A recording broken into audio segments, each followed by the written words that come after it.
Okay, welcome to this video. Right, I've got a new toy, so I thought I was just going to do sort of a quick overview and review of it in this video. So it's the Deluge by Synthstrom Audible. I've had this about a week now. I've kind of been playing about with it for a week. So what I thought I'd do is a bit of an overview of all the features on it and sort of a review, give you my opinion of what it's like. I'm sort of still learning my way around it. It's quite a different way of working.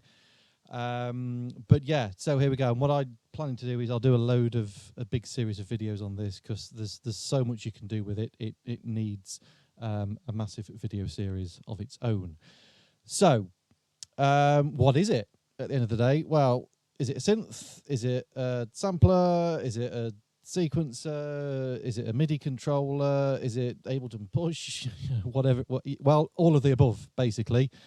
You literally can do absolutely everything with it. It's as close as you're going to get to Ableton Live in a box. Okay. I'll kind of quickly go through some of the features of it in this video, and I'll give you my opinion of what I think is good and what I don't think is good about it, if there's anything that I don't think is good. But anyway, let's just go sort of connections along back. So we've got a USB connection, which I believe will do MIDI sync as well as power. I'm really just using it for power because I'm using normal MIDI cables for that. You can also power it from a normal, I think 9 or 12 volt battery. Not a battery, sorry, plug. Along the back then, which you're not going to be able to see very well, but we've got some stuff to be able to control modular synth. So we've got a click in, we've got 4 gate outputs, and we've got 2 CV outputs. So controlling modular stuff is not a problem. We've got standard MIDI in and out 5-pin cables.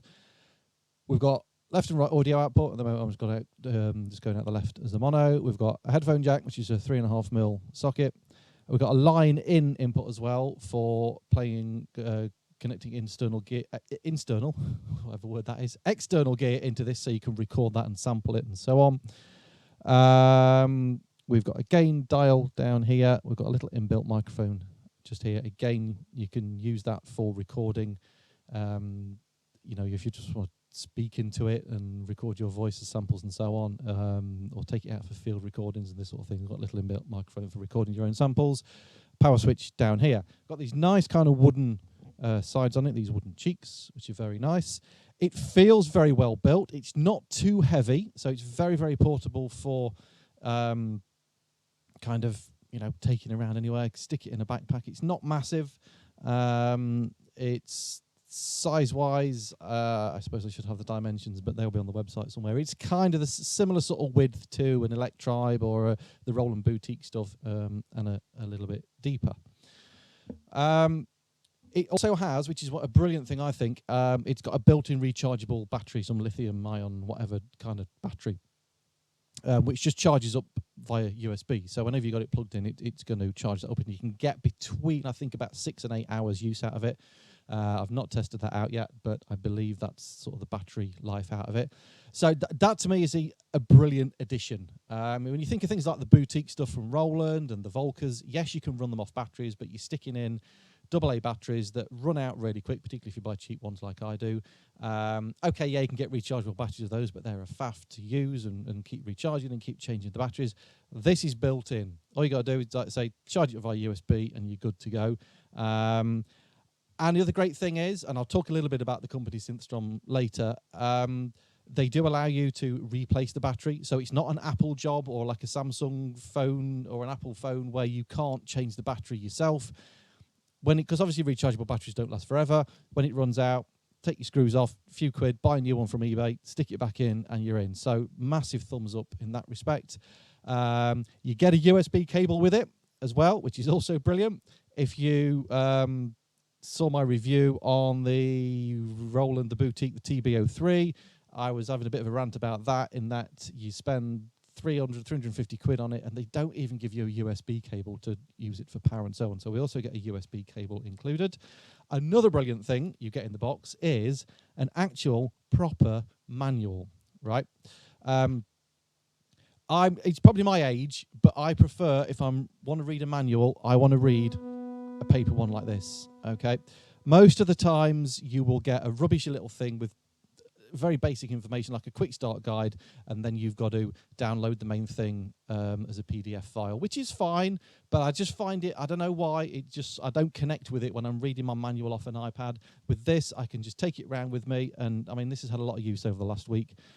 As well, usually you get a manual and you look at the thickness of it, okay, so it's fairly thick. What normally happens with a manual is, like, that section of it is the English, right? This bit there is like the English version, and then you've got like Spanish, Portuguese, German, and whatever. Because when you first get a manual, you think, "Oh, brilliant, nice thick manual," but there's like 2% of it is the English thing, and the rest is the other languages. This is all the English version. Okay, so all of this is your manual, which basically tells you everything you need to know. Again, a brilliant inclusion. I think it's a small thing, but it kind of means a lot to me. And if you like me and you like manuals like that, then massive thumbs up to Synthstrom for doing that. So let's just talk a little bit about the company that make it. They are based in New Zealand. They're a small company, so you're not talking, you know, massive Apple, Samsung, Roland conglomerates where you can't kind of get any support. I've not needed any support, but on it so far. But apparently the online support from them is very good. There's quite a few forums as well that you can get help and support from.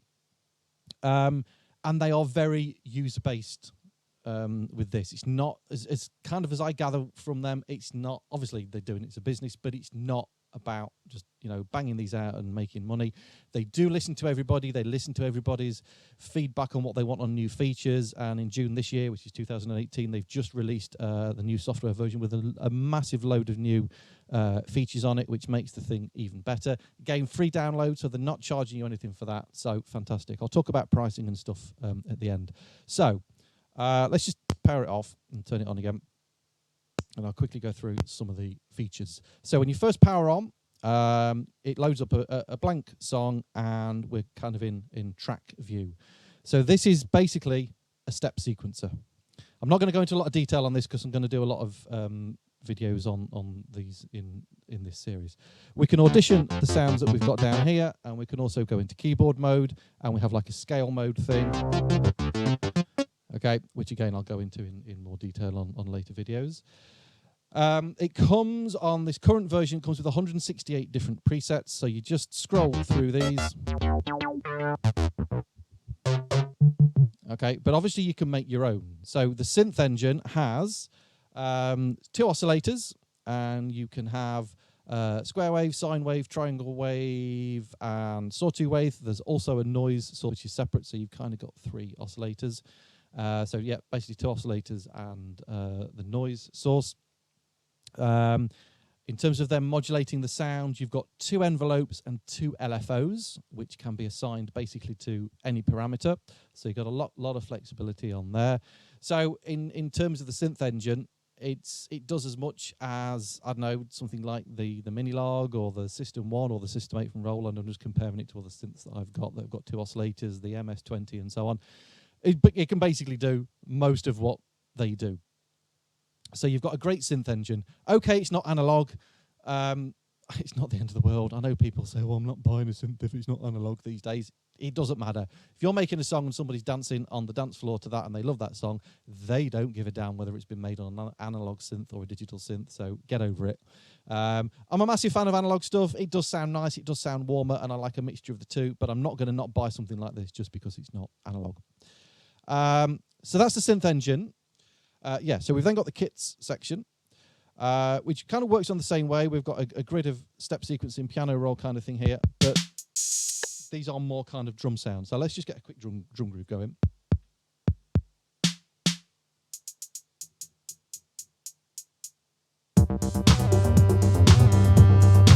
Hold on, let me just turn some stuff down because I've got everything synchronized up.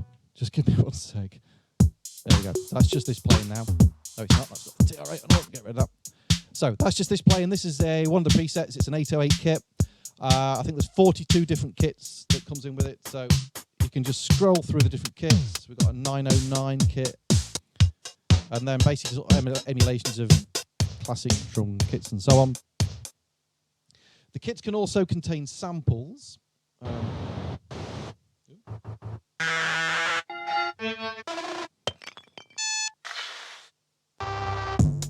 Okay, and loops as well. If you look at this one,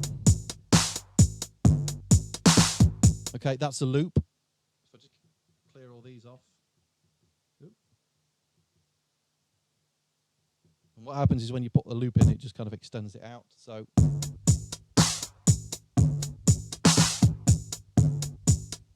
okay.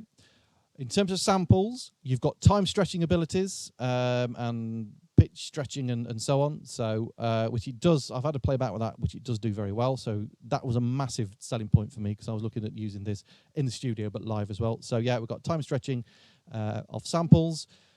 Basically everything is, you don't save anything to the internal memory. It's all saved onto an SD card. Another brilliant thing is it comes with everything loaded on it on a 16 gig SD card. Because when I bought it, I thought, all right, I'm going to have to go and get a new SD card and load everything on. No, that comes with it. Again, another massive plus point, which is really, really good, I think. And all you do is just take that out, stick it in your computer, and then load whatever samples you want onto it. And then you can bring your own samples, your own loops, and so on. I'll do a quick, well, if I just show you on now, because I've put some of my tracks in here that I'm working on live. So that's the bass line for my track, What You Think. There's the lead part.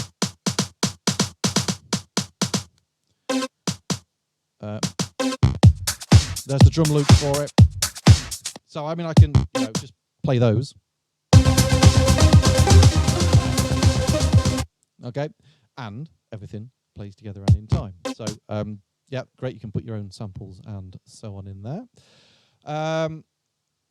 Next one along, we've got MIDI control. Just go back into the keyboard mode, which basically is in scale. It's like if you've ever used Ableton Push, it's a similar kind of thing. You can choose the scale. There's lots of different scales you can scroll between. You've got your majors and minors and Dorian and Phrygian and Lydian and all that sort of stuff. Let's just get back to major.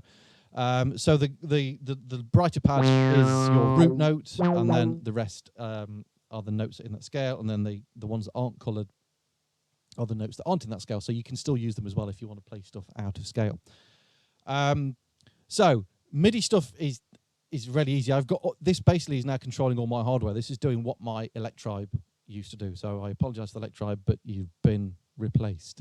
So channel 1, so you can see here on MIDI channel 1, that's sending out to my MS-20, which is over here. So if I just turn the dials on that. Okay, so that's controlling my MS-20. Channel 2 is the MB33, which I've not got connected up at the moment. Channel 3, just turn the volumes up again, hold on.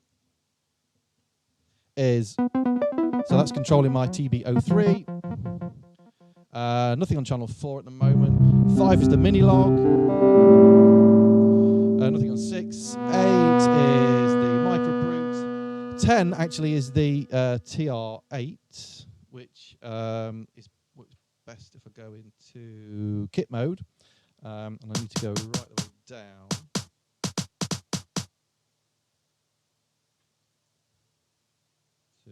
No, not in kit mode, ignore that. There we go. If we start on C1. So there you go. So that is the bass drum of the TR8. Okay. So I had kind of toyed with the idea of getting the TR8S, but now I've got this, I don't need to, because I can have as many bars as I want on this, and I can just sequence the TR8 from this. So everything can be sequenced from this. So yeah, happy days. So back onto MIDI, let's just go back to keyboards. And then I think the only other thing I've got on here is 16 is the System 8.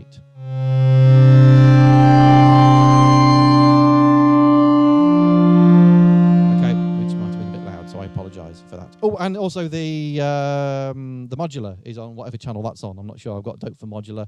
Again, I'm just doing that over MIDI at the moment because I've got a MIDI CV interface in the modular. So obviously I could control that from the CV and gate as well. It would work just as well. It would be absolutely fine. Just go back to the internal synth engine then. You've got parameters across the top here where you can control. Hold on. Let me just turn all the stuff down. So we're hearing just the Deluge. Let's go to some of the other presets. That'll do. Okay, so we've got filter cutoff here on this gold knob, resonance. And then we've got like a basic envelope. We've got attack on here and release on here. This is like volume and pan, and then we've got these controls. These two then control delay. We've got a sidechain effect and reverb. There's stutter effects, bit crushers. There's loads and loads of effects built in as well, which you can use to affect all the internal sounds on the synth engine. Like I said before, it feels nicely built. The knobs are very, very sturdy. You've not got a lot of wobble on there. They do feel very nice. A nice size as well, just to navigate around. When I first got it, I thought this is going to be too small for my fingers to play, but it's not. It works really well. And you've got 16:8 grid of pads, which is 120, whatever it is. My maths ain't that good. I'm not going to try and work that out. Plus these two rows down here, which kind of work as launch things as well. We've then got song mode. Let's launch a song in.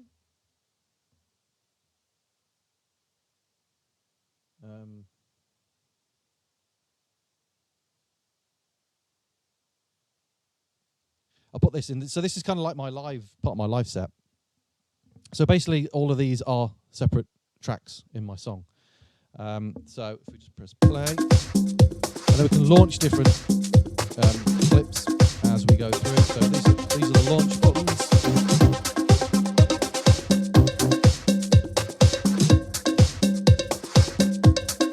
Okay, so again, I will explain all of how I've done this for my live set in future videos in song mode and so on.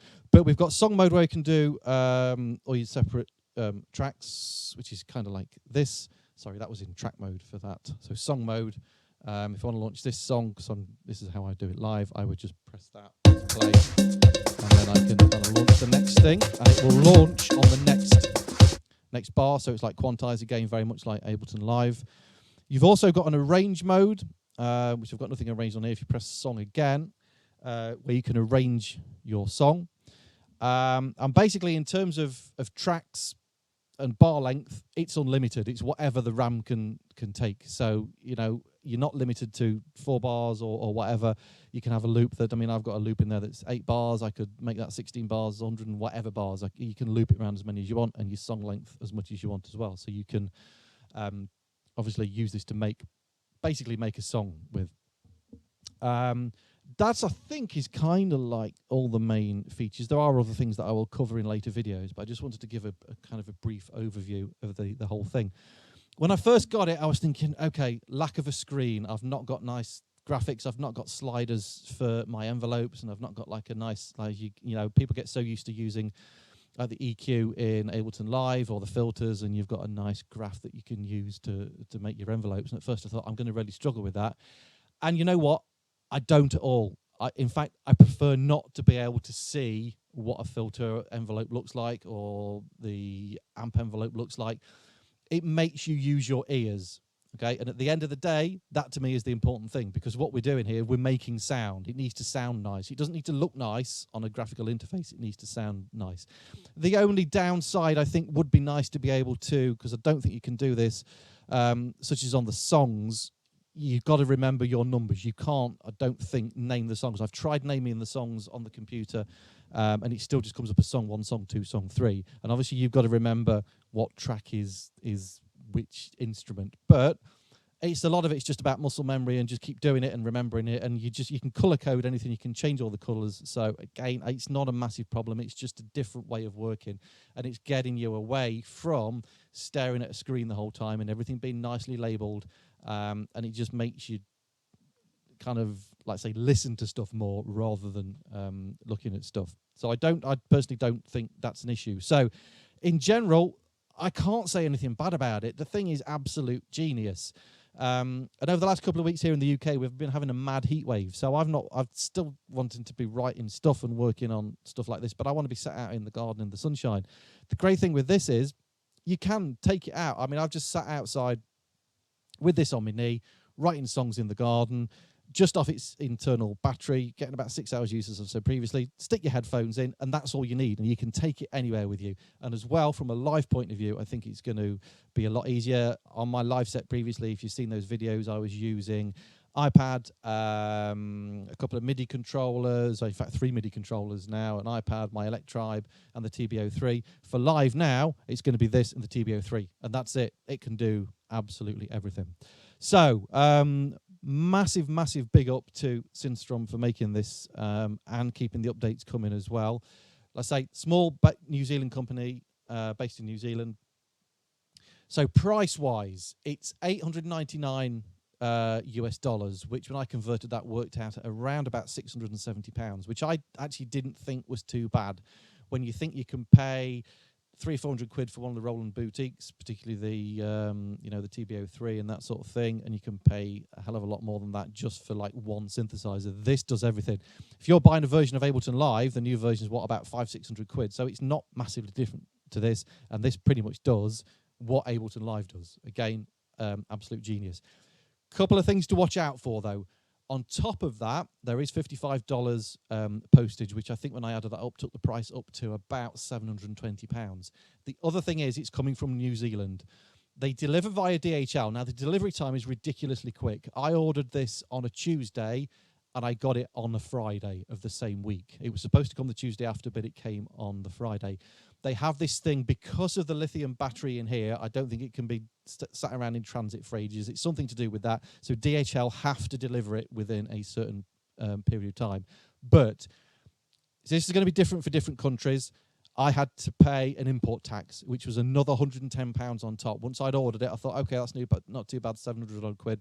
I then get a text and an email from DHL saying, to receive your goods, you've got to pay us another £110 import tax. So that took it up to around about 840 quid. So you're looking at just under £1,000 in UK pounds, but it's worth it. Okay, I've not put this thing down for the last week. It is absolute genius. If you're wanting something to control everything and also have its own internal sounds and synths, you cannot go wrong with this. So like I said before, massive thumbs up to Synthstrom.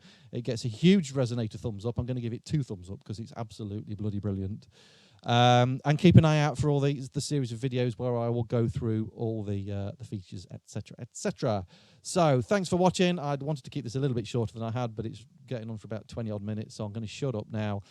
Usual things, please like and subscribe to the channel. Usual things, come check out my music if you like acidy, electronic-y, ambient-y stuff. I'm all over Spotify and iTunes and all of that. And also, one final note, massive thank you to everybody who has subscribed. I've just topped 500,000 views on my channel this week, which I know is not massive in general YouTube terms, but it means a lot to me, and I'm nearly up at 4,000 subscribers as well. When I started this channel a couple of years ago, and I started promoting it and doing more on it, I had 30 subscribers and about 20 views. So it means a lot to me. Thanks for watching. Thanks for the comments as well and suggestions for videos, and I'll see you in the next one. Cheers.